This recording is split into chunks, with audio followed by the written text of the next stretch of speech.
పేర్లున్నాయి. B కాలంలో వాళ్ళ breakfast ఉంది. రాజా ఇడ్లీ తిన్నాడు. బాబీ వరకు అందరూ ఇడ్లీ తిన్నారు. లీల దోస తిన్నది. గోపాల్ వరకు అందరూ దోసనే తిన్నారు. సుధీర్ వడ తిన్నాడు. కింద వాళ్ళు కూడా వడ తిన్నారు.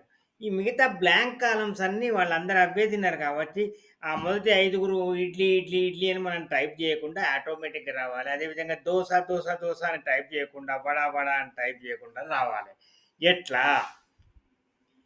ఏం చేయాలంటే, ముందుగా ఈ డేటాను సెలెక్ట్ చేసుకోవాలి. ఇక్కడి వరకు. ఇప్పుడు కంట్రోల్ జీ ప్రెస్ చేయండి. తర్వాత ఈ డైలాగ్ బాక్స్‌లో గో టు డైలాగ్ బాక్స్ వచ్చింది కదా!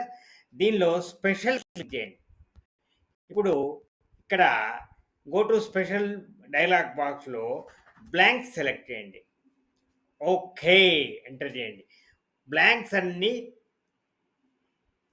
సెలెక్ట్ అయిపోయినాయి. ఇప్పుడేం చేయాలంటే ఒక ఫార్ములా ఎంటర్ చేయాలి. ఈజ్ ఈక్వల్ టు దానిలో ఏది B2లో ఈజ్ ఈక్వల్ టు ఏం చేయాలి? ఈ పై సెల్‌ను సెలెక్ట్ చేసుకోవాలి అంతే ఇడ్లీని. సెలెక్ట్ చేసుకున్నాక కంట్రోల్ ఎంటర్ ప్రెస్ చేయాలి. చూసారా? ఇడ్లీ, ఇడ్లీ, ఇడ్లీ వచ్చింది. దోస, దోస, దోస, వడ, వడ, వడ వచ్చింది. బాగుంది కదా ఇది?